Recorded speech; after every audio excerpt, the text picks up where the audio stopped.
وەرزی هاوین بەرەو نزیکبوونەوە دێ چاوەڕوانیش دەکرێت وەک ساڵانی پێشتر کێشەی کەمبوونەوەی کارەبا جارێکی تر ڕووبکاتەوە هەرێمی کوردستان. هاوڵاتیانیش لەو وەرزی گەرمایەدا زۆرترین ناڕەزایی و نیگەرانی لە بەرامبەر حکوومەت و وەزارەتی کارەبا دەردەبڕن. هەرچەندە ساڵانە وێزگەی کارەبای نیشتیمانی نوێ دروست دەکرێت و دەخرێتە ناوتۆڕی کارەباوە، بەڵام کێشەی کەمی کارەبا بەردەوامی هەیە. هاوینەکە ئێستا خەڵک یعنی جەوەکەی گەرم دەبیتن پێستمان بە کارەبایە، یعنی لە هیچ وڵاتێک کێشەی کارەبای نییە. داوا دەکەم لە حکوومەت هەرێمی کوردستان کەوا کێشەی کارەبامان بۆ چاپکاتن. بۆ هاوینی ئەم ساڵیش وەزارەتی کارەبای حکوومەتی هەرێم پێشبینی کەمبوونەوەی کارەبای نیشتیمانی دەکات و وتەبێژی وەزارەتەکەش دەڵێت ئەگەر وێزگەی خۆرمەڵە نەکەوێتە کار ئەوە لە وەرزی هاویندا کارەبای نیشتیمانی زیاتر لە 5 کاتژمێر کەم دەبێتەوە.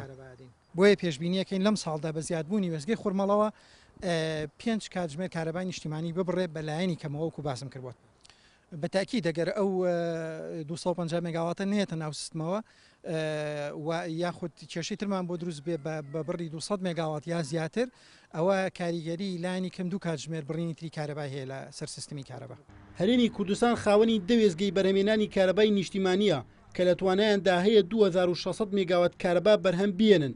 بە وتەی بەرپرسانی وەزارەتی کارەبا ئەگەر وێزگەی خۆرمەڵە کە 640 مێگاواتە و وێزگەی بازیان کە 650 مێگاواتە سوتەمەنیان بۆ دابین بکرێت و بکەونە کار لە هەر چوار وەزەکەدا دەتوانن کارەبای تەواو بە هاوڵاتیان بدەن. هێرش قادری NRT هەولێر.